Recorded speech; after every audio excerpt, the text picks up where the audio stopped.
ஜெபம் செய்வோம். இரக்கமுள்ள எங்கள் நல்ல ஆண்டவரே, பரமபிதாவே, லந்து நாட்களின் இந்த வெள்ளிக்கிழமையின் மாலை பொழுது சாயும் இந்த அந்தி நேரத்துக்காக உமக்கு நன்றி சொல்லுகின்றோம். நல்ல ஆண்டவரே, உம்முடைய மிகுந்த தயவு நிமித்தமாக நாங்கள் இந்த நாளிலும் ஒன்று கூடி வருவதற்கு நீர் அருள் செய்திருக்கிறீர். ஆண்டவரே, இப்பொழுதும் உம்முடைய நாமத்தை நாங்கள் பாடி மகிமைப்படுத்தும் பொழுது இந்த தவக்காலத்திலே எங்களிலே ஏற்பட வேண்டிய மாற்றங்களை நாங்கள் காண்பதற்கு ஆண்டவர் நீர் அருள் செய்ய வேண்டும் என்று ஜெபிக்கிறோம். பூமியின் மண்ணிலிருந்து நீர் எங்களை உருவாக்கினவர், நீர் எங்களை வணைந்தவர், நீர் எங்களை சிருஷ்டித்தவர்.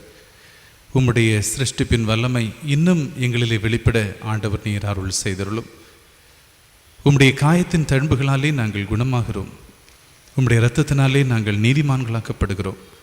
இந்த அனுபவங்களை எல்லாம் ஆண்டவரே இந்த நாளிலும் நாங்கள் பெற்றுக்கொள்ள தம்முடைய ஆவியினால் ஆண்டவர் இரக்கம் காண்பிக்க வேண்டும் என்று ஜெபிக்கிறோம். உள்ளங்கள் ஆறுதலை காணத்தக்கதாக ஆண்டவர் செயல்படும். திருக்கரத்தில் எங்களை தாழ்த்துகிறோம். கிறிஸ்து மூலம் பிதாவே, ஆமீன். அமர்வோம்.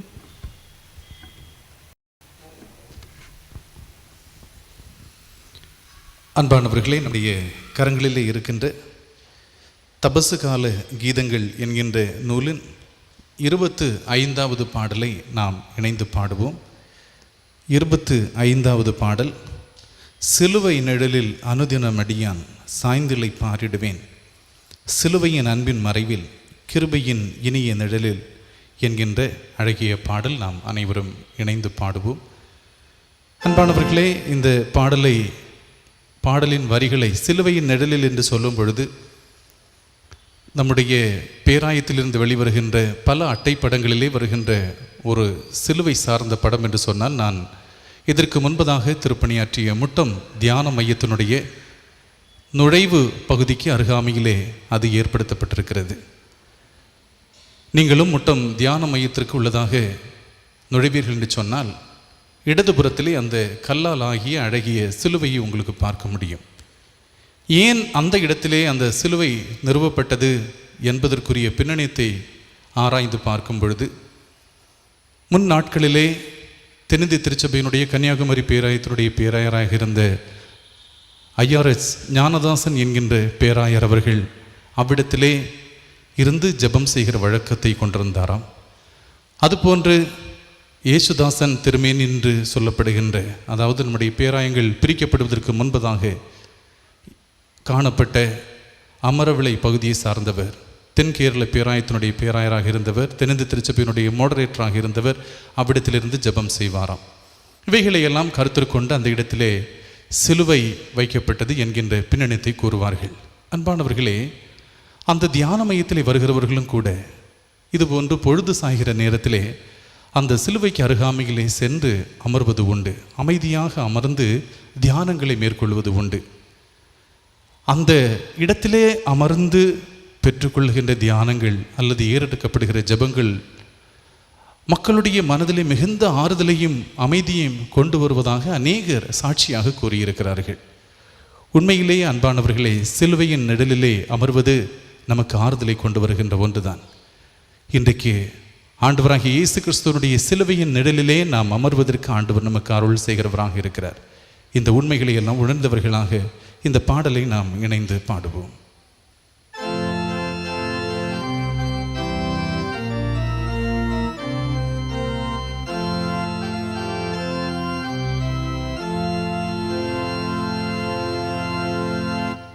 சிலுவை நிழலில் அனுதினமடியான்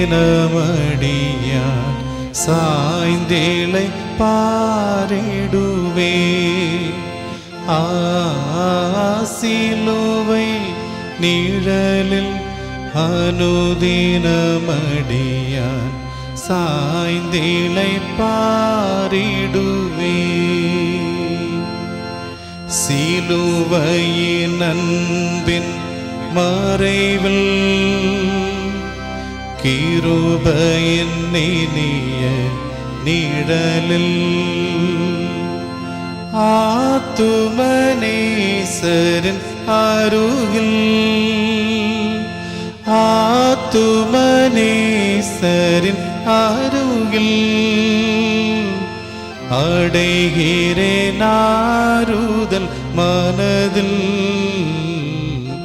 சிலுவை நிழலில் அனுதினமடியான் சாய்ந்திளைப்பாரிடுவேன். பாவ பார சுமையதால் சோர்ந்தே தளர்ந்த என் ஜீவியமே, பாவ பார சுமையதால் சோர்ந்தே தளர்ந்த என் ஜீவியமே, சிலுவையண்டை வந்ததினார் சிறந்த சந்தோஷம் கொண்டதினார், இளைப்படையாது மேலோகம், இளைப்படையாது மேலோகம், ஏகுவின் பரந்தே வேகம், சிலுவை நிழலில் அனுதினம் அடியான் சாய்ந்திளைப்பாரிடுவேன். இன்பம் சுரந்திடும் திருமொழி கேட்டேன், இன்னல்கள் மறந்திடுவேன். இன்பம் சுரந்திடும் திருமொழி கேட்டேன், இன்னல்கள் மறந்திடுவேன். திருமறையின் இசைநாதம் தேனிலும் இனிய வேதம், தருமெனக்கனந்த சந்தோஷம், தருமெனக்கனந்த சந்தோஷம், தீர்க்குமென் இதயத்தின் கிளேசம், சிலுவை நிழலில் அனுதினமடியான் சாய்ந்திளைப்பாரிடுவேன். எந்த கொடிய இடருக்கும் மஞ்சேன், இயேசுவை சார்ந்து நிற்பேன். எந்த கொடிய இடருக்கும் மஞ்சேன், இயேசுவை சார்ந்து நிற்பேன். அவனியில் வியாகுலம் வந்தார், அவரையே நான் அண்டிக் கொண்டார். அலை மிக மோதிடும் அந்நாள், அலை மிக மோதிடும் அந்நாள், ஆறுதலளிப்பாரே சொன்னார். சிலுவை நிழலில் அனுதினமடியான் சாய்ந்திளைப்பாரிடுவேன். சிலுவை நிழலில் அனுதினமடியான் சாய்ந்திளைப்பாரிடுவேன்.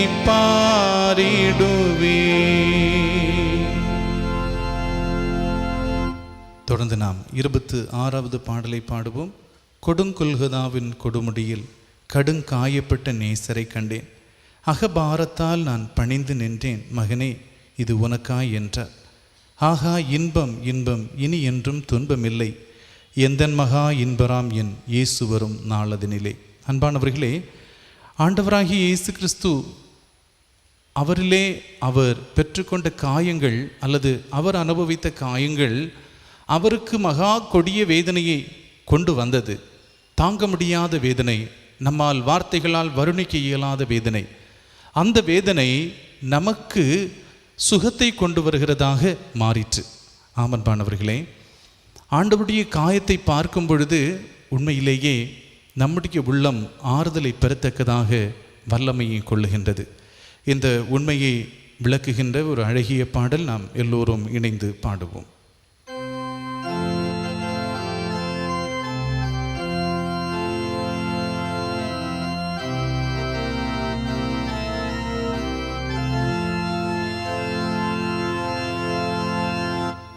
கொடும் கொல்கதாவின் கொடுமுடியில் கடும் காயப்பட்ட நேசரை கண்டே, ஆக பாரத்தால் நான் பணிந்து நின்றே. மகனே, இது உனக்காயென்றார். ஆக பாரத்தால் நான் பணிந்து நின்றே. மகனே, இது உனக்காயென்றார்.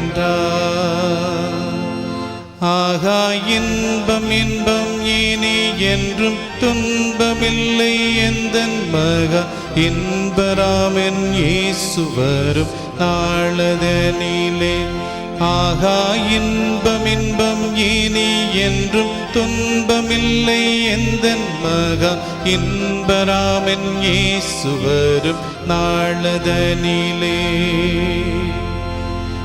இனி நான் என்ன செய்ய என்றே கனிதா என்று கனிவாய் சொன்னார். இனி தாமதமோ நாதா என்றே துனி கேட்கும் காலம் சமீபமென்றார். இனி தாமதமோ நாதா என்றே துனி கேட்கும் காலம் சமீபமென்றார். ஆகா இன்பம் இன்பம் இனி என்றும் துன்பமில்லை எந்தன் மகா இன்பராமன் இயேசு வரும் நாளதனிலே. ஆகா இன்பம் இன்பம் இனி என்றும் துன்பமில்லை எந்தன் மகா இன்பராமன் இயேசு வரும் நாளதனிலே. நல் நேசருக்காய் கோடி பிடிப்பே கல்வாரி அன்பை விளம்பிடுவே. நொடி நேரத்தில் என்னை சந்திப்பா மூடி சூடி என்றும் ஆளுகை செய்வே. நொடி நேரத்தில் என்னை சந்திப்பா மூடி சூடி என்றும் ஆளுகை செய்வேன். ஆகா இன்பம் இன்பம் இனி என்றும் துன்பமில்லை எந்தன் மகா இன்பராமன் இயேசு வரும் நாளதனிலே. ஆகா இன்பம் இன்பம் இனி என்றும் துன்பமில்லை எந்தன் மகா இன்பராமன் இயேசு வரும் நாளதனிலே. தொடர்ந்து நாம் 27வது பாடலை பாடுவோம். எனக்காய் ஜீவன் விட்டவரே, என்னோடு இருக்க எழுந்தவரே, என்னை என்றும் வழி நடத்துவாரே, என்னை சந்திக்க வந்திடுவாரே. ஆமன்பானவர்களே, சவால்களின் மத்தியிலே இந்த உலகத்திலே நாம் ஆண்டவரை பின்பற்றுவதற்கு உரிய ஊக்கத்தை தருகின்ற ஒரு அழகிய பாடல். பிசாசின் சோதனை பெருகிட்டாலும் சோர்ந்து போகாமல் முன் செல்லவே, உலகமும் மாமிசமும் மயக்கிட்டாலும் மயங்கிடாமல் முன்னேறவே என்று பாடல் வரிகள் வருகிறது. ஒருவர் கிறிஸ்தவ வாழ்க்கை குறித்து இப்படியாக சொன்னார். மீட்பின் அனுபவத்தை பெற்ற கிறிஸ்துவை பின்பற்றுகின்ற வாழ்க்கை என்பது ரோஜா பூக்களால் உருவாக்கியிருக்கின்ற ஒரு மெத்தையிலே படுத்து உறங்குகின்ற வாழ்க்கை அல்ல, ரோஜா செடியிலே இருக்கின்ற முட்களின் மத்தியிலேயும் வாழ்கின்ற ஒரு வாழ்க்கை என்பது என்று. அன்பானவர்களே, கிறிஸ்துவனுடைய பிள்ளைகள் என்பதனால் இந்த உலகத்தினுடைய சவால்கள் முற்றிலும் நம்மை விட்டு மாறிப்போய் விடுகின்றன என்று பொருளாகி விடுவது இல்லை. இந்த உலகத்திலே சவால்கள் நமக்கு முன்பதாக இருக்கத்தான் செய்கிறது. ஆனாலும் அவைகளையெல்லாம் நாம் வெற்றியோடு மேற்கொள்வதற்கு ஆண்டவர் நம் பக்கம் இருக்கிறார். துன்பத்தின் மத்தியிலேயும் மகிழ்ச்சியோடு வாழ்வதற்கு, துன்பத்தின் மத்தியிலேயும் நீதியாக வாழ்வதற்கு, துன்பத்தின் மத்தியிலேயும் பரிசுத்தமாக வாழ்வதற்கு ஆண்டவருடைய பிள்ளைகளாக இருக்கிற நமக்கு ஆண்டவர் உதவி செய்கிறவராக இருக்கிறார். ஆகவே தான் பக்தன் பாடுகிறார், எனக்காக ஜீவன் விட்டவரே, எவ்வளவுதான் பிசாசன் சோதனைகள் பெருகினாலும் நீர் எனக்கு போதும், நீர் என்னோடு இருக்கிறீர் என்று. இந்த உண்மையை உணர்ந்தவர்களாக நாமும் இந்த பாடலை இணைந்து பாடுவோம். 27வது பாடல்.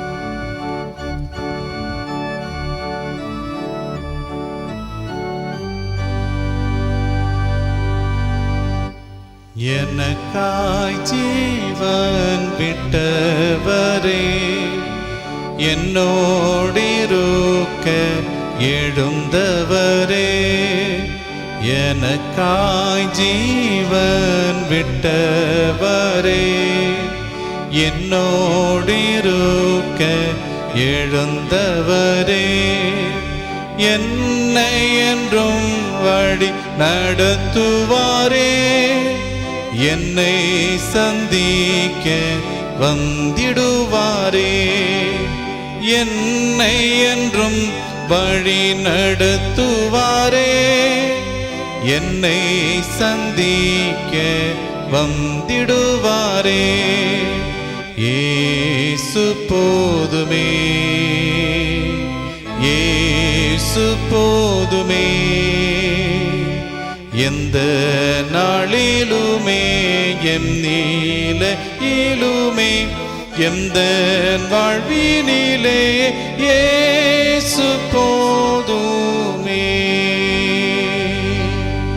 பிசாசின் சோதனை பெருகிட்டாலும் சோர்ந்து போகாமல் முன் செல்லவே, பிசாசின் சோதனை பெருகிட்டாலும் சோர்ந்து போகாமல் முன் செல்லவே, உலகமும் மாமிசமும் மயக்கிட்டாலும் மயங்கிடாமல் முன்னேறவே, உலகமும் மாமிசமும் மயக்கிட்டாலும் மயங்கிடாமல் முன்னேறவே, இயேசு போதுமே,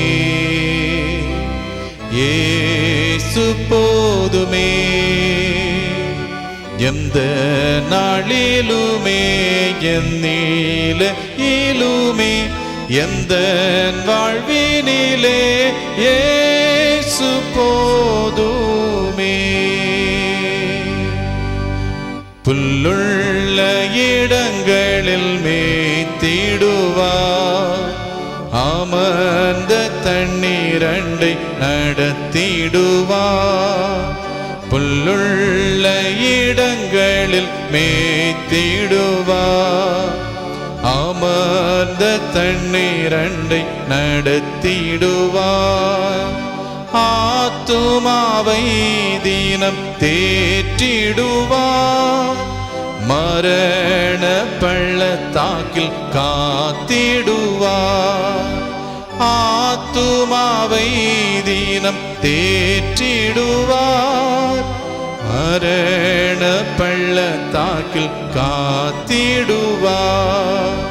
இயேசு போதுமே, இயேசு போதுமே, எந்த நாளிலுமே எம் நீலையிலுமே, எந்த வாழ்வினிலே இயேசு போதுமே. மனிதர் என்னை கைவிட்டாலும் மாமிசமழுகி நாரிட்டாலும், மனிதர் என்னை கைவிட்டாலும் மாமிசமழுகி நாரிட்டாலும், ஐஸ்வர்யம் யாவும் அழிந்திட்டாலும் ஆகாதவன் என்று தள்ளிவிட்டாலும் ஐஸ்வர்யம் யாவும் அழிந்திட்டாலும் ஆகாதவன் என்று தள்ளிவிட்டாலும் இயேசு போதுமே, இயேசு போதுமே. எந்த நாளிலுமே எந்நிலையிலுமே எந்த வாழ்வினிலே இயேசு போதுமே. எனக்காய் ஜீவன் விட்டவரே, என்னோடிருக்க எழுந்தவரே, எனக்காய் ஜீவன் விட்டவரே, என்னோடிருக்க எழுந்தவரே, என்னை என்றும் வழி நடத்துவாரே, என்னை சந்திக்க வந்திடுவாரே, என்னை என்றும் வழி நடத்துவாரே, என்னை சந்திக்க வந்திடுவாரே. இயேசு போதுமே, இயேசு போதுமே. எந்த நாளிலுமே எந்நிலையிலுமே எந்த வாழ்வினிலே இயேசு போதுமே.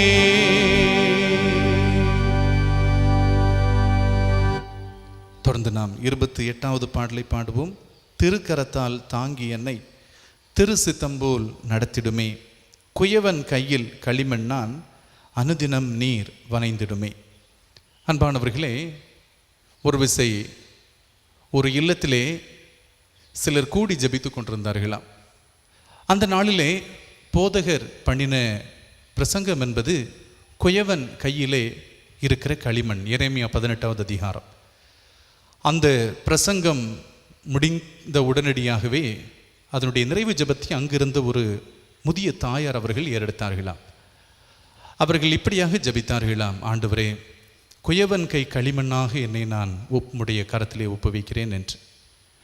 அந்த கூடுகையிலிருந்து ஒரு சகோதரி ஒருவரால் எழுதப்பட்ட ஒரு அழகிய பாடல் தான் உம் சித்தம் தேவா என் பாக்கியம், குயவன் கையிலே களிமண் நான் உம்முடைய சித்தம் போல வனைந்துள்ளும் என்கின்ற அழகிய ஒரு பாமாலை. அன்பானவர்களே, யார் யாரெல்லாம் ஆண்டவருடைய சமூகத்திலே தங்களை குயவன் கை களிமண்ணாக ஒப்புவிக்கிறார்களோ அவர்களை ஆண்டவர் மீண்டும் மீண்டும் தமக்கு ஏற்ற பாண்டமாக வனைந்து வழிநடத்துகிறவராக இருக்கிறார். ஆண்டவர் நம்மை உருவாக்கினவர். அவர் உருவாக்கினதோடு நம்மை விட்டுவிட்டு நீ வேறு நான் வேறு என்கின்ற நிலையிலே இருப்பவர் அல்ல. என்றென்றும் நம்முடைய பரமபிதாவாக இருக்கிற உன்னதமான ஆண்டவர். இந்த உண்மைகளை உணர்ந்து கர்த்தருடைய வசனத்தை தியானிக்கும் பொழுது அந்த உள்ளத்திலே எவ்வளவு பெரிய ஆறுதலை கொண்டு வருகிறது என்கின்ற நிலையிலே எல்லாம் மிக அழகாக எழுதப்பட்டிருக்கின்ற சீரும் சிறப்புமிக்க மிக சிறந்த பாடல். நாம் இதனுடைய ஒவ்வொரு வார்த்தைகளுடைய அர்த்தத்தையும் உணர்ந்தவர்களாக பாடுவோம். நிச்சயமாகவே கர்த்தருடைய ஆவியானவருடைய தொடுதலை நமக்கும் உணர முடியும்.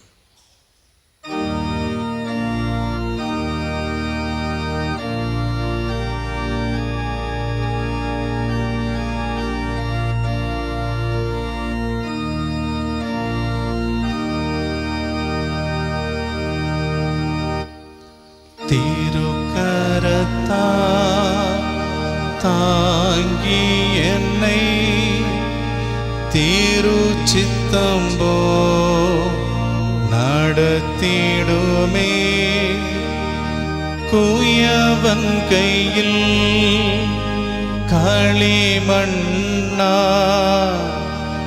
அனுதினம் நீ வனைந்திடுமே, குயவன் கையில் களிமண்ணா அனுதினம் நீ வனைந்திடுமே.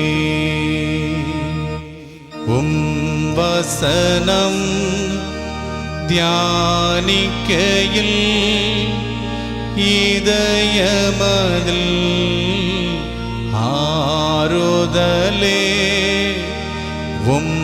வசனம் தியானிக்கையில் இதயமதில் ஆறுதலே காரிருளில் நடக்கையிலே தீபமாக வழி நடத்தும் காரிருளில் நடக்கையிலே தீபமாக வழி நடத்தும் ஆழ்கடலில் அலைகளினால் அசையும் போது என் படகில்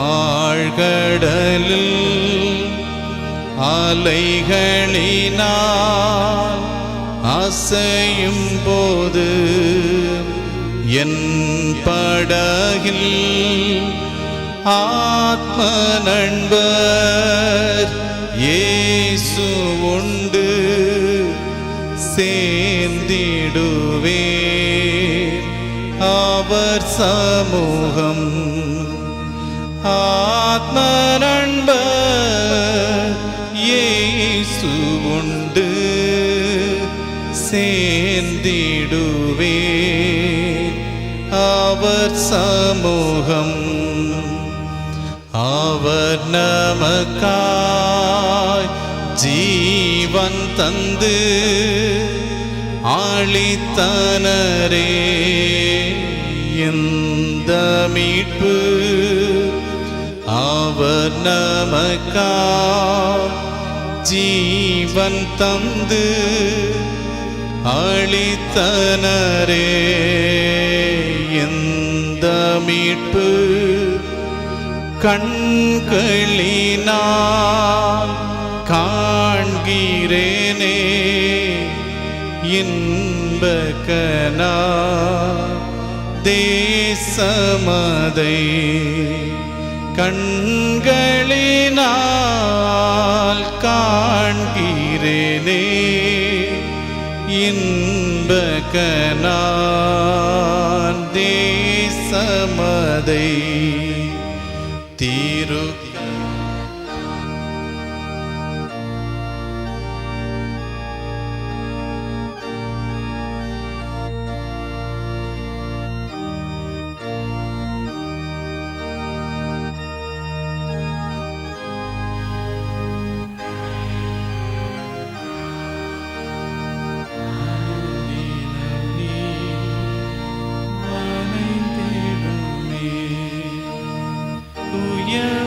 கையில் களிமண்ணா அனுதினம் நீ வனைந்திடுவே. ஜெபம் செய்வோம். அன்பானவர்களே, ஆண்டவருடைய சமூகம் நமக்கு எப்போதும் ஆறுதலை கொண்டு வருகின்ற ஒன்று. அவர் நமக்காய் ஜீவன் தந்து அளித்தனரே இந்த மீட்பு. கண்களாலே காண்கிறேன் இன்ப கனான் தேசமதை. அன்பானவர்களே, இன்ப கானானிலே நம்மை கொண்டு சேர்க்கும்படியாகத்தான் ஆண்டவர் அழைத்தார், வேறு பிரித்தார், நம்மை வழிநடத்தி வருகிறார். ஆனாலும் இந்த உலகம் சார்ந்தவைகள் நம்மை பல நேரங்களிலே தனக்கு ஏற்ற விதமாய் வாழ்வதற்கு இழுத்து கொண்டு தான் இருக்கின்றன. ஆனாலும் நமக்கு மிக தெளிவு தேவை. இன்ப கானானிலே சென்று வாழும்படியாகத்தான் ஆண்டவர் நம்மை அழைத்திருக்கிறார் என்று.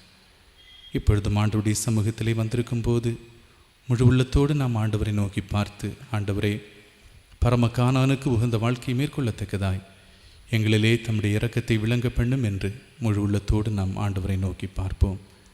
நல்ல ஆண்டவரே, ஆண்டவர் தந்த தவ காலத்திலே இந்த வெள்ளிக்கிழமையினுடைய மாலை பொழுதிலும் நன்மை நிறைந்த உம்முடைய சமூகத்திலே நாங்கள் வருவதற்கு நீர் அருள் செய்திருக்கிறீர். ஆண்டவரே, உம்முடைய ஜீவனை தந்து எங்களை மீட்டு கொண்டீர்.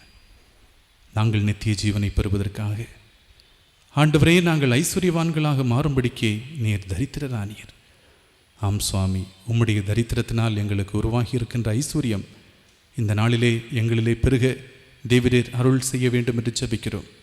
நீதி உள்ள வாழ்க்கையை மேற்கொள்ளத்தக்கதாய் ஆண்டவர் தம்முடைய வல்லமையை இந்த கூடுகையிலும் எங்களிலே விளங்க பண்ண வேண்டும் என்று ஜெபிக்கிறோம். பல நிலைகளிலே ஏக்கத்தோடும் எதிர்பார்ப்போடும் உம்மை நோக்கி பார்க்கிற ஒவ்வொருவரையும் ஆண்டவர் கண்ணோக்கி பார்ப்பீராக. உம்முடைய ஆறுதலின் கரம் ஒவ்வொருவரையும் தேற்றுவதற்கு தேவரீர் கிருபை செய்ய வேண்டும் என்று ஜெபிக்கிறோம். முற்றிலும் தம்முடைய ஆவியினால் எங்களை வழிநடத்தும் திருக்கரத்திலே தாழ்த்துகிறோம். கிறிஸ்து மூலம் மன்றாட்டை ஏற்றுக்கொள்ள அன்பு நிறைந்த பரமபிதாவே, ஆமீன். அமர்வோம். நாம் அனைவரும் எழுந்து ஞானப்பாடலின் 300வது பாடலை பாடுவோம். ஞானப்பாடல் 89வது பாடலை நாம் இணைந்து பாடுவோம்.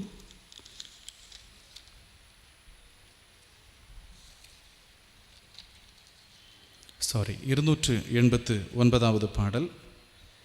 என் இயேசுவே, உம்மையே நான் நேசிக்கிறேன், வேறெந்த வீண் வாழ்வையும் நாடாதிருப்பேன் என்கின்ற பாடல். அனைவரும் எழுந்து இணைந்து பாடுவோம்.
அமர்வோம். திருமறை பாடமாக ஆமோஸ் தீர்க்கதரிசியின் புத்தகம் 5வது அதிகாரம் திருவசனங்கள் 20 முதல் 24 முடிய. ஆமோஸ் தீர்க்கரின் புத்தகம் 5வது அதிகாரம், திருவார்த்தைகள் 20 முதல் 24 முடிய. கர்த்தருடைய நாள் வெளிச்சமாயிராமல் இருளும் பிரகாசமற்ற அந்தகாரமுமாயிருக்கும் அல்லவோ? உங்கள் பண்டிகைகளை பகைத்து வெறுக்கிறேன். உங்கள் ஆசரிப்பு நாட்களில் எனக்கு பிரியமில்லை. உங்கள் தகன பலிகளையும் போஜன பலிகளையும் எனக்கு படைத்தாலும் நான் அங்கீகரிக்க மாட்டேன்.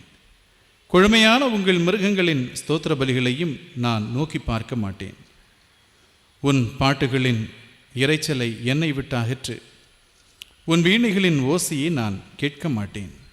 நியாயம் தண்ணீரைப் போலவும் நீதி வற்றாத நதியைப் போலவும் புரண்டு வரக்கடவது என்பதே. கடவுளுக்கே மாட்சிமை உரித்தாகுக.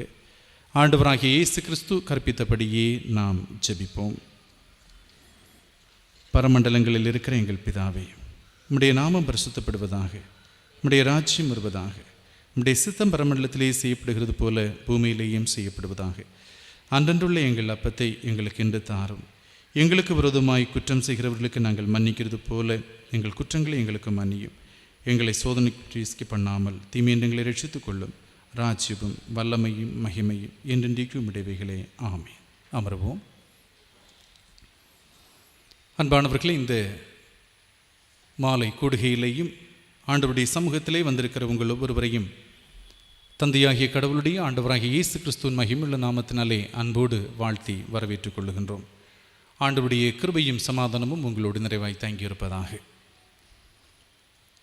லந்து நாட்களினுடைய 2வது வெள்ளிக்கிழமையாக வருகின்ற இந்த நாளிலே நாம் ஆண்டவரின் சமூகத்திலே வந்திருக்கிறோம்.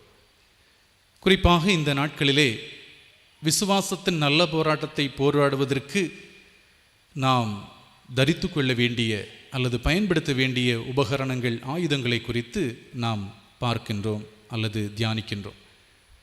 அதன் வகையிலே சென்ற வெள்ளிக்கிழமையிலே சத்தியம் அல்லது உண்மை என்கின்ற இடைக்கட்சியை நாம் கட்டியிருக்க வேண்டும் என்பதை நாம் மிக தெளிவாக தியானித்தோம்.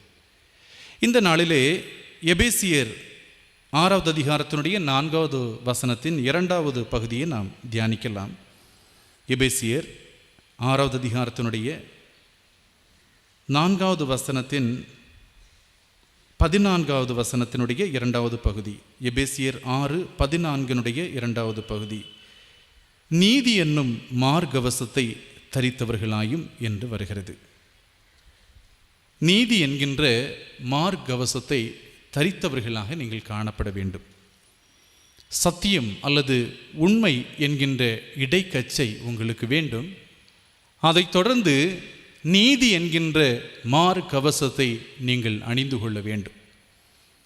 அன்பானவர்களே, ஆண்டவர் பல படைப்பினங்களை இந்த உலகத்திலே தோற்றுவித்தார் அல்லது உருவாக்கினார். அவைகளுள் நிலத்திலே, நீரிலே வாழ்வன என்று பல தரப்பு சிருஷ்டிகள் காணப்படுகிறது. நீரிலே வாழ்பவற்றை நாம் மீன்கள் என்று சொல்லுவோம். இந்த மீன்களை நீங்கள் பார்ப்பீர்களேயாகில் தண்ணீர் ஓடுகின்ற இடங்களிலும் மீன்கள் வாழ்வது உண்டு. தண்ணீர் தேங்கி நிற்கிற இடங்களிலேயும் மீன்கள் வாழ்வது உண்டு. தண்ணீர் ஓட்டமுள்ள, அதாவது மிக வேகமாக அல்ல, சாதாரண கதியிலே ஓடுகின்ற இடங்களிலும் மீன்கள் வாழத்தான் செய்யும். இந்த தண்ணீர் ஓடுகின்ற திசையிலே மீன்கள் ஓடுகிறது என்று சொன்னால், அல்லது தண்ணீரினுடைய போங்குக்கு ஏற்ப அது ஓடுகிறது என்று சொன்னால், அந்த மீனை ஒரு ஆரோக்கியமுள்ள மீன் என்று நமக்கு சொல்ல முடியாது. எந்த மீன் எதிர்நீச்சல் போட்டு தன்னுடைய பாட்டிற்கு அது செல்ல, தன்னுடைய நன்மைக்கு ஏதுவான நிலையிலே திசையிலே செல்ல அது முற்படுகின்றதோ, அந்த மீனைத்தான் நாம் ஆரோக்கியமுள்ள மீனாக நாம் கருத்திற்கொள்ள முடியும். அன்பானவர்களே, இந்த உலகத்திலேயும் தீமைகள், தீங்குகள் மனிதர்களை அல்லது நம்மை நெருக்கத்தான் செய்கிறது. தீமையானவை பல நிலைகளிலே நம்மை ஏவுகின்றன அல்லது இதை செய் என்று உந்துதல் தருகின்றது பல சூழல்கள். அப்படிப்பட்ட உந்துதல்களை நாம் பெறும் பொழுது அந்த உந்துதலுக்கு ஏற்ப நாம் வாழ்வோம் என்று சொன்னால் அது ஒரு ஆரோக்கியமான வாழ்வு கிடையாது. மாறாக தீமைகள் நம்மை தமக்கு ஏற்ற பாதையிலே தனக்கு ஏற்ற பாதையிலே முன் செல்லுவதற்கு நம்ம ஏவினாலும் நாம் எதிர்நீச்சல் போடுகிறவர்களாக, தீமையை எதிர்க்கிறவர்களாக, தீமையோடு எதிர்த்து போரிடுகிறவர்களாக இருந்தால் நாம் ஆரோக்கியமுள்ளவர்கள் என்ற நிலையிலே காணப்படுகிறோம். அன்பானவர்களே, ஆண்டவர் நம்மை அழைத்திருப்பது நாம் ஆரோக்கியம் உள்ளவர்களாக காணப்பட வேண்டும் என்று. இந்த உலகத்தினுடைய தீமையின் போக்குக்கு ஏற்ப வாழ வேண்டும் என்கின்ற நிலையிலே அல்ல ஆண்டவர் நம்மை அழைத்திருப்பது, தீமையை எதிர்த்து போரிடுகின்றவர்களாக நாம் வாழ வேண்டும் என்று கர்த்தர் அழைத்திருக்கிறார். அப்படிப்பட்ட அந்த விசுவாசத்தின் நல்ல போராட்டத்திலே நாம் ஆயுதங்களை, சர்வாயுத வர்க்கத்தை தரித்து கொள்ள வேண்டி இருக்கிறது. அதிலே மிக முக்கியமான ஆயுதமாக வருகின்ற அல்லது உபகரணமாக வருகின்ற மார்க்கவசத்தை குறித்து நாம் சற்று விளக்கமாக பார்க்கலாம். நீதி என்கின்ற மார்க்கவசத்தை தரித்து கொள்ளுங்கள். அன்பானவர்களே, இந்த மார்க்கவசம் என்று சொல்லுகின்ற இந்த உபகரணம் அல்லது இந்த சர்வ ஆயுதத்திற்குள்ளதாக வருகின்ற இந்த கருவியானது மனிதனுடைய நெஞ்சு பகுதியை முற்றிலும் பாதுகாக்கின்ற ஒன்றாக காணப்பட்டது. அந்த நாட்களிலே இராணுவ வீரர்களுக்கு குறிப்பாக எதிரி அம்பு எய்வதற்கு குறிபார்ப்பதும், ஈட்டியை ஓங்கி எறிவதற்கு குறிபார்ப்பதும் எல்லாம் மனிதனுடைய மார்பு பகுதியைத்தான், எதிரியினுடைய மார்பு பகுதியைத்தான். ஆகவே ஒருவனுடைய உயிர் பிரிவதற்கு பிரிதொருவனால் குறிபார்க்கப்படுகின்ற பகுதி மிகவும் பாதுகாக்கப்பட வேண்டிய ஒன்று. அன்பானவர்களே, நீதி என்கின்ற மார்க்கவசம், அதாவது நம்முடைய இருதயத்தின் சிந்தனைகளை நீதி என்கின்ற மார்க்கவசத்தால், நீதியினால் நாம் பாதுகாக்கப்பட வேண்டும் என்று இந்த இடத்திலே கர்த்தருடைய ஆவியானவர் நமக்கு விளக்குகின்றார். நம்முடைய இருதயம், நம்முடைய உள்ளம், நம்முடைய மனம், நம்முடைய சிந்தைகள் நாம் நீதி என்கின்ற மார்க்கவசத்தாலே, நீதி என்கின்ற கருவியினாலே நாம் பாதுகாக்கப்பட வேண்டும். ஏன் நம்முடைய இருதயம், நம்முடைய உள்ளம் அவ்வளவு பாதுகாப்பை பெற வேண்டும்? அதனுடைய முக்கியத்துவம் தான் என்ன? மார்க்கு 7வது அதிகாரத்தினுடைய 15, 21 ஆகிய வசனங்களை நீங்கள் பார்ப்பீர்களாகில், ஒருமுறை ஆண்டவராகிய இயேசு கிறிஸ்துவினுடைய சீஷர்கள் கை கழுவாமல் உணவு உண்பதற்காக முற்பட்டார்கள். அப்பொழுது அங்கிருந்த பரிசேயர்களும் மற்றவர்களும் எல்லாம் அதை ஒரு புகாராக ஆண்டவரிடத்திலே சொன்னார்கள். அப்பொழுது ஆண்டவராகிய இயேசு கிறிஸ்து சொன்ன பதில், கை கழுவாமல் உண்பதனால் சில வேளை உடல் ரீதியான பாதிப்புகள் ஏற்படலாம், ஆனாலும் அது அவனை தீட்டுப்படுத்தாது. மாறாக உள்ளத்திலிருந்து, இருதயத்திலிருந்து எழுந்து வருகிற பகைகள், சண்டைகள், வைராக்கியங்கள், இவைகள்தான் ஒருவனை தீட்டுப்படுத்தும், ஒருவனுடைய எதிர்காலத்தை அது பாதிக்கும். அப்படி இருதயத்திலிருந்து எழுந்து வருகிற சிந்தைகள் தான் ஒருவனை தீட்டுப்படுத்தும் என்று ஆண்டவர் சொன்னார். ஆகவே தான் எரேமியா 17வது அதிகாரத்தினுடைய 9வது வசனத்திலே எரேமியா தீர்க்கர் சொல்லி இருக்கிறார். எரேமியா 17:9 எல்லாவற்றை பார்க்கிலும் இருதயமே திருக்குள்ளதும் மகா கேடுள்ளதுமாக இருக்கிறது. எவ்வளவோ கட்டுப்படுத்தினாலும் எவ்வளவோ தவிர்த்தாலும் கட்டுப்படுத்த முடியாத அளவிற்கு எண்ணங்களையும் உணர்வுகளையும் தோற்றுவிக்கின்ற ஒரு இடமாக இருதயம் அல்லது உள்ளம், மனம் காணப்படுகின்றது.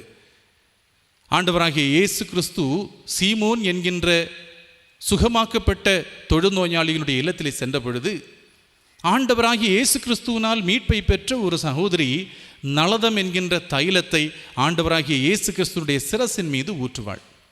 இதை பார்த்த சீடர்களுள் ஒருவராகிய யூதாசு மிகவும் கோபப்பட்டார். அவர் கோபப்பட்டு இப்படியாக சொன்னார், இதை தரித்திரருக்கு விற்றிருக்கலாமே என்று எல்லாம் சொன்னார். வேதம் சொல்லுகிறது மிக தெளிவாக, தரித்திரர் மீது உள்ள கரிசனை நிமித்தமாக யூதாசு அப்படி சொல்லவில்லை. மாறாக பணத்தின் மீது அவனுக்கு இருந்த அக்கறை நிமித்தமாகத்தான் அப்படி சொன்னான். பொருளாசையினால் ஏற்பட்ட எண்ணத்தின் நிமித்தமாகவே அப்படி பேசினான் என்று வேதம் சொல்லுகிறது.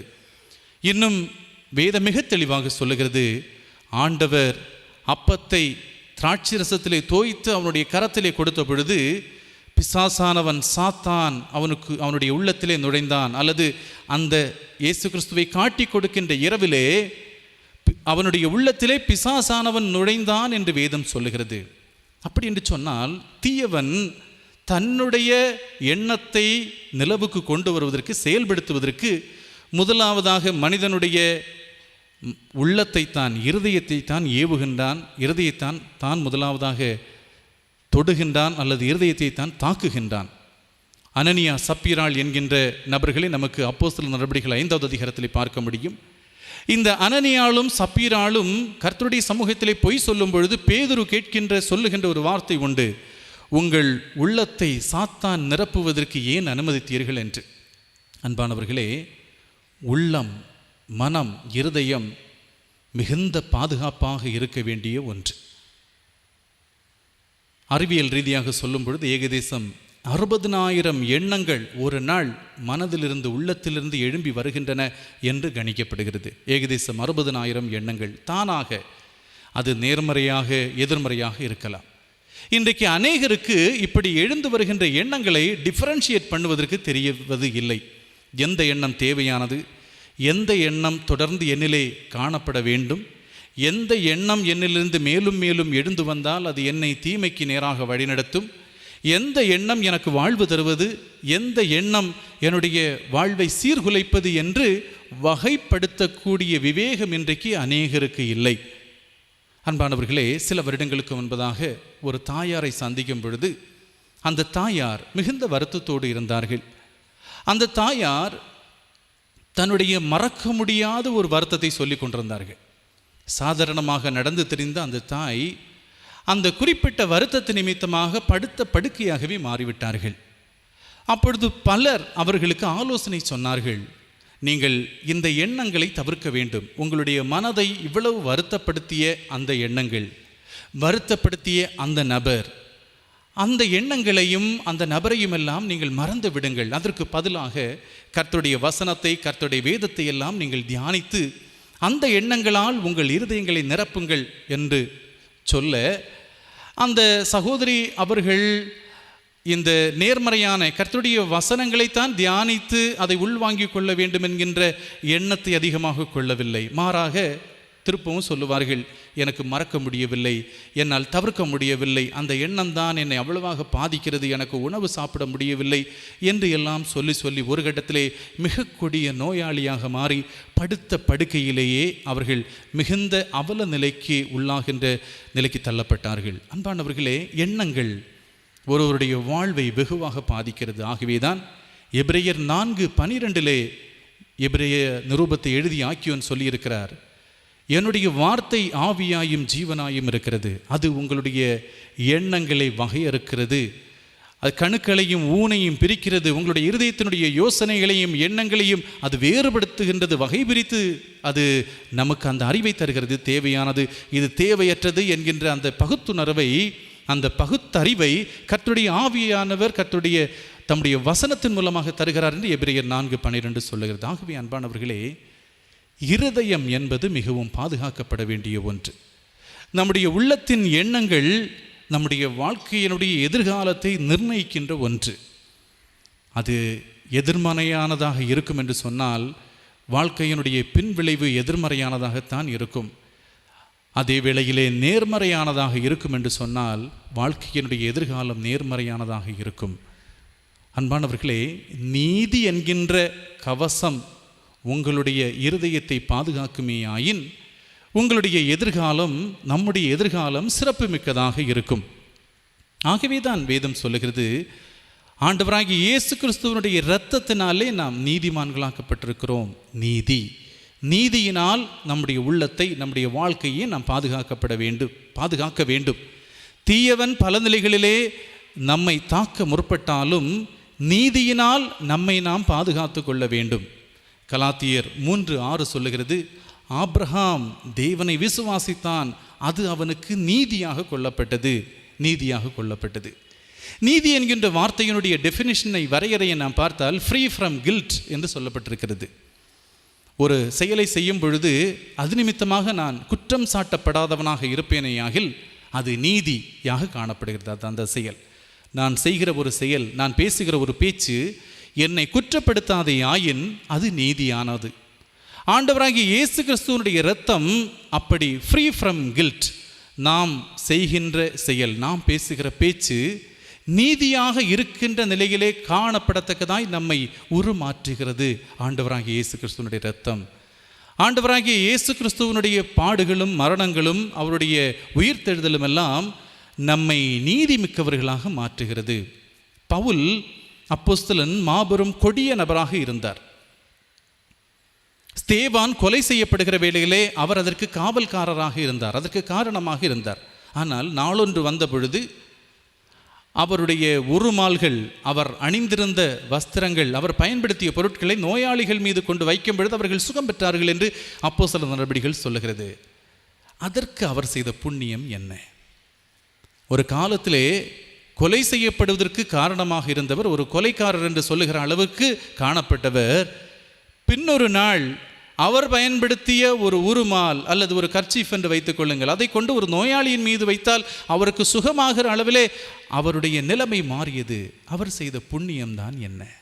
அன்பானவர்களே, ஆபிரகாம் தேவனை விசுவாசித்தான், அது அவருக்கு நீதியாக எண்ணப்பட்டது. பவுல் அப்போஸ்தலன் ஆண்டவராகிய இயேசு கிறிஸ்து தன்னோடு பேசும் பொழுது அவரே மீட்பர் என்று விசுவாசித்தார். அது ஒன்றே ஒன்றுதான் அவர் செய்த புண்ணியம். நம்முடைய வாழ்க்கையில் எந்த அளவுக்கு இயேசு கிறிஸ்துவின் மீது நாம் நம்முடைய விசுவாசத்தை வைக்கிறோமோ, அவருடைய வார்த்தையின் மீது நம்முடைய விசுவாசத்தை வைக்கிறோமோ, அதுதான் நம்முடைய புண்ணியமாக கன்சிடர் பண்ணப்படுகிறது. அது நமக்கு நீதியாக மாறுகிறது. ஆண்டவராகிய இயேசு கிறிஸ்துவினுடைய இரத்தத்தினால் நம்முடைய உள்ளம் பரிசுத்தமாக்கப்படுகிறது. தேவையில்லாத எண்ணங்கள் எல்லாம் நம்மை விட்டு அது அகற்றப்படுகிறது. இயேசு கிறிஸ்துவினுடைய இரத்தத்தினால் நாம் பரிசுத்தமாகிறோம். தொடர்ந்து தீய எண்ணங்களுக்கு நாம் இடம் கொடாதபடிக்கு அந்த பரிசுத்தம், அந்த நீதி நம்மை தற்காக்கிறது. ஆகவேதான் மத்தேயு 5வது அதிகாரத்திலே ஆண்டவராகிய இயேசு கிறிஸ்து சொன்னார், நீதியின் மேல் பசித்தாகம் உள்ளவர்கள் பாக்கியவான்கள், அவர்கள் திருப்தி அடைவார்கள். நீதிமொழிகள் 4:23 சொல்லுகிறது, எல்லா காவலோடும் இருதயத்தை காத்துக்கொள், அதனிடத்திலிருந்து ஜீவ ஊற்று புறப்படும். அன்பானவர்களே, இந்த நாட்களிலே கர்த்தர் நம்மை அழைத்து நமக்கு தருகின்ற மிக முக்கியமான ஆலோசனை, எல்லா காவலோடும் உன்னுடைய இருதயத்தை நீ காத்துக்கொள், உன்னுடைய உள்ளத்தை நீ காத்துக்கொள், அதனிடத்திலிருந்து ஜீவ ஊற்று புறப்படும். அன்பானவர்களே, தற்காலத்திலே உலக அளவிலே யூதர்கள் வெறும் 15 மில்லியன் அளவு மட்டும்தான் காணப்படுகிறார்கள் என்று புள்ளி விவரம் சொல்லுகிறது. 15 மில்லியன், 1,50,00,000. இதில் 4.5 மில்லியன் இஸ்ரவேல் யூதர்கள் தான் இஸ்ரவேலில் இருக்கிறார்களாம். மீதமுள்ள 5 மில்லியன் அமெரிக்காவிலும் மற்ற மக்களெல்லாம் உலகின் பல்வேறு பகுதிகளில் இருக்கிறார்கள் என்று கணக்கெடுப்பு சொல்லுகிறது. இதில் அமெரிக்காவிலேயும் இஸ்ரவேலிலேயும் இருக்கிற யூதர்களுடைய தனித்தன்மை என்று உலக அளவிலே மற்ற கல்வியாளர்களால் செக்குலர் சயின்டிஃபிக் நிலையிலே சொல்லப்படுகின்ற ஒன்று, இவர்களுடைய கிரியேட்டிவிட்டி பவர் ரொம்ப அதிகமாக இருக்கும் என்று. கம்பேரிட்டிவ்லி மற்ற மக்களை ஒப்பிட்டு பார்க்கும் பொழுது இஸ்ரவேல் மக்களுடைய கிரியேட்டிவிட்டி, புதிதாக ஒன்றை தோற்றுவிப்பதிலே அவர்கள்தான் நிகர் என்று. அன்பானவர்களே, அதற்கு மற்ற மக்களால் தரப்படுகின்ற சான்று பிளஸட் ஒன்ஸ் என்கின்ற அவர்களுடைய அந்த நம்பிக்கை, நாங்கள் ஆசீர்வதிக்கப்பட்டவர்கள், ஆண்டவரால் வழிநடத்தப்படுகிறவர்கள் என்கின்ற அவர்களுடைய அர்ப்பணமுள்ள வாழ்க்கை தான் அவர்களுடைய அந்த புதிதாக ஒன்றை உருவாக்குகின்ற அந்த திறனை அவர்களிலே பெருக்குகிறது என்று சொல்லப்படுகிறது. அன்பானவர்களே, எல்லா காவலோடும் இருதயத்தை காத்துக்கொள், அதனிடத்திலிருந்து ஜீவ ஊற்று புறப்படும். எந்த அளவுக்கு நாம் நீதி என்கின்ற மார்க்கவசத்தால் நம்முடைய உள்ளத்தை நாம் பாதுகாக்கிறோமோ, அந்த அளவுக்கு நம்முடைய உள்ளத்திலிருந்து புதிதான நன்மைக்கு ஏதுவான எண்ணங்கள் பிறக்கும். நம்மை நன்மையான பாதைகளிலே அது வழிநடத்தும். நல்ல முடிவுகளை சொல்லுவதற்கும், நல்ல தீர்மானங்களை எடுப்பதற்கும், ஆறுதலான வார்த்தைகளை பேசுவதற்கும், சிறப்பானவைகளை சிந்திப்பதற்கும், மகிழ்ச்சியோடு காணப்படுவதற்கும் அது நமக்கு ஆதாரமாக அமையும். ஆகவே அன்பானவர்களே, நீதி என்கின்ற மார்க்கவசம் மிக முக்கியமானது. இயேசு கிறிஸ்துவனுடைய இரத்தம் நீதி என்கின்ற மார்க்கவசத்தை நமக்கு தருகிறது. எல்லாவற்றை பார்க்கலும் திருக்கும் கேடுள்ளமான நம்முடைய இருதயம் அவருடைய இரத்தத்தினால் கழுவப்படும் பொழுது நீதி நம்மிலே பிறக்கின்றது. தொடர்ந்து அந்த நீதி நம்மிலே நிலைத்திருக்க நாம் உள்ளவர்களாக இருக்கும் பொழுது நம்முடைய இருதயம் எல்லா தீங்குக்கும் விலக்கி பாதுகாக்கப்படுகிறது. அந்த நீதி நம்மை செவ்வையான பாதையிலே வழிநடத்தி ஜீவ ஊற்று நம்மிலிருந்து வெளிப்படுவதற்கு ஏதுவாகிறது. ஆகவே இந்த கவசத்தை உடையவர்களாக முன் செல்லுவோம். இந்த கவசம் எனக்கும் வேண்டும் என்று ஆண்டவரை பார்த்து மனதார மன்றாடுவோம். அவரும் இக்கவசத்தை தந்து நம்மை ஆசீர்வதிப்பார். ஆமென்.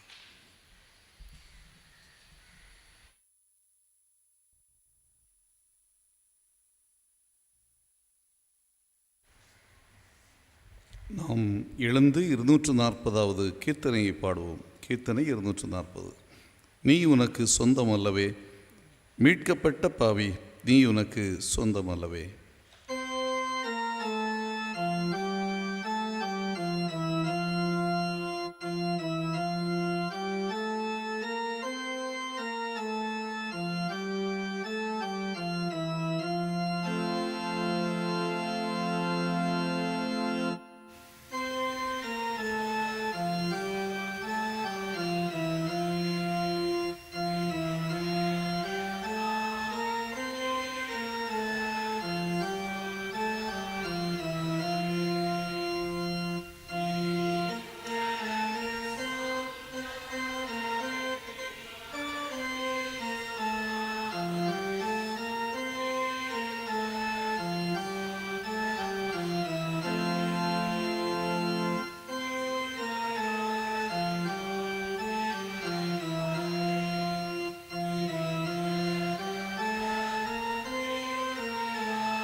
ஜெபம் செய்வோம்.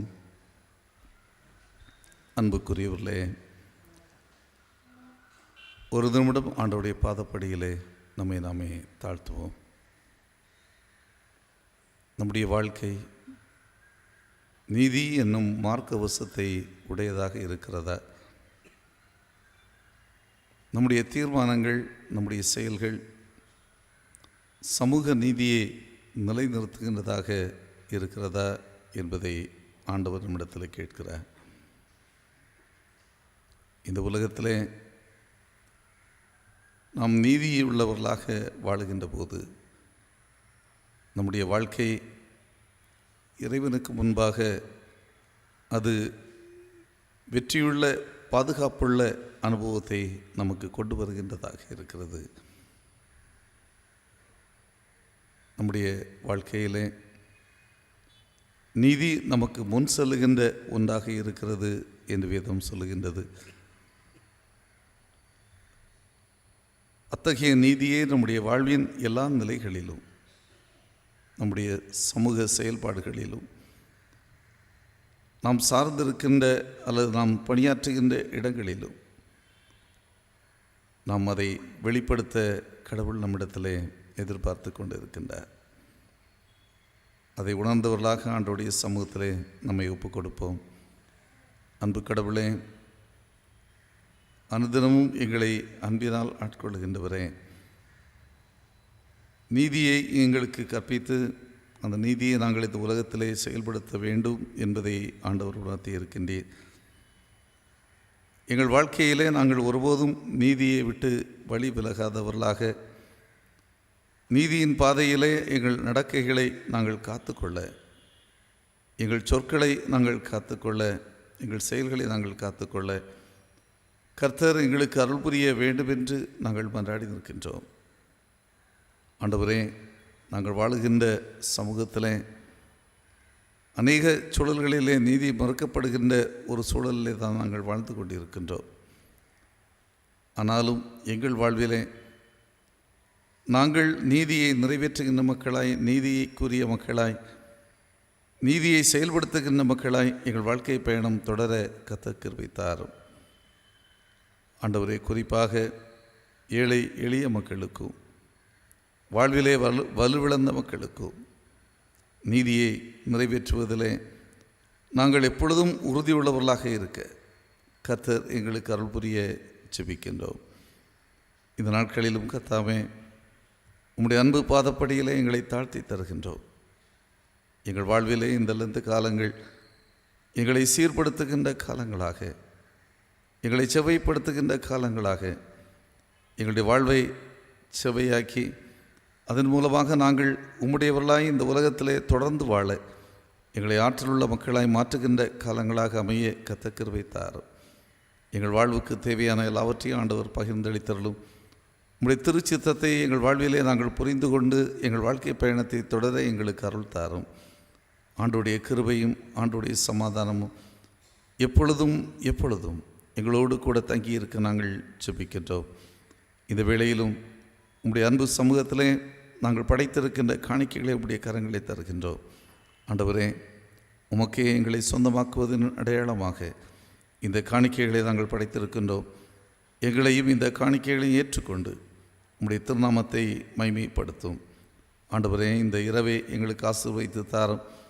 அமைதியான நித்திரையை எங்களுக்கு தாரும். புதிய நாளின் காலை பொழுது மகிழ்ச்சியின் பொழுதாக எங்கள் வாழ்விலே நாங்கள் நீதியை நிறைவேற்றுகின்ற உறுதியோடு எழும்புகின்ற காலை பொழுதாக அமைய கர்த்தர் எங்களுக்கு அருள் புரிய ஜெபிக்கின்றோம். கிருபையின் கரங்களில் அர்ப்பணிக்கின்றோம். ஏற்றுக்கொள்ளும். இயேசு கிறிஸ்துவின் இனிதான நாமத்தை கேட்கிறோம் பிதாவே. ஆமீன்.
நம்முடைய கர்த்தராகிய இயேசு கிறிஸ்துவனுடைய கிருபையும் தந்தையாகிய கடவுளுடைய அன்பு தூயாவியானுடைய ஐக்கியம் வழிநடத்துதலும் பாதுகாவலும் பராமரிப்பும் நம் அனைவரோடும் நிறைவாய் தங்கியிருப்பதாக.